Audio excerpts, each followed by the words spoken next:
We're here today at La Bella Vita in Little Italy, Cleveland, because Gina, who lives in Tampa, Florida, has a family-style polenta party, and it's going to be televised next week, and this is her dinnerware.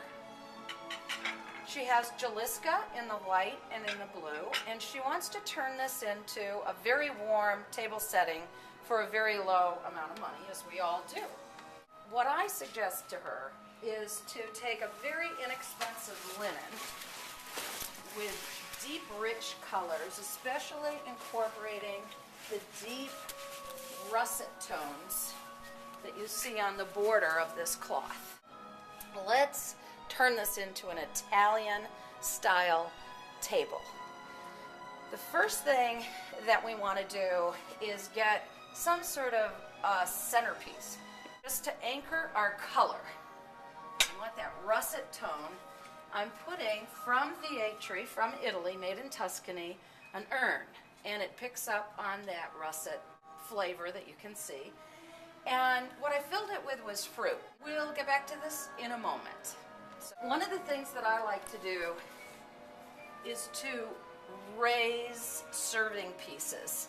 So you separate the plane of where people are going to dine, and you have a little more interest. Now Gina, our entertainer, has whites and blues.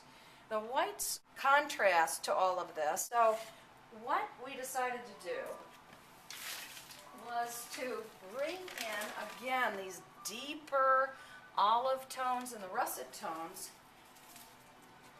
with what could be more Italian than olive branches. So what we're going to just start doing, these are artificial, they still have their tags on them, which I do not recommend that you leave on when you're entertaining.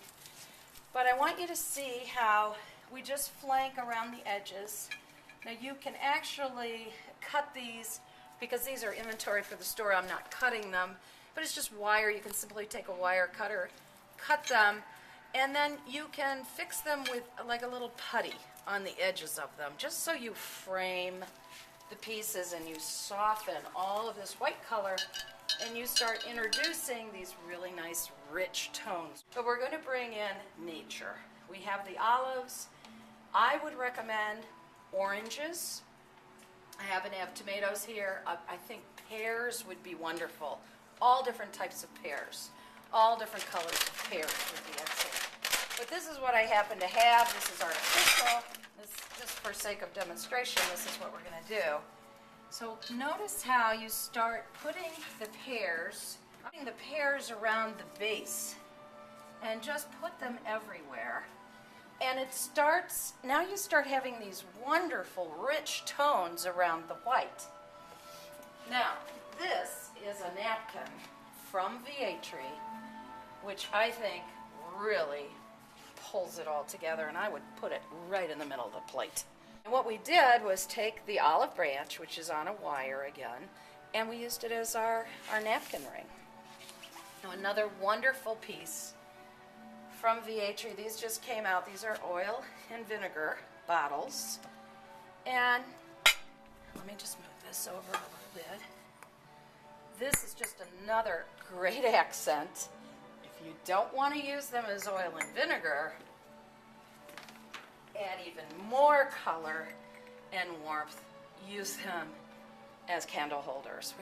And then just start using these liberally around your setting. If it's a long table, you may want to set the majority of the height at one end and then take elements of the fruit, take a few of these, scatter them down the table with the olive vines, and you've got a very, very rich table. Now, let us add our bread and begin our feast.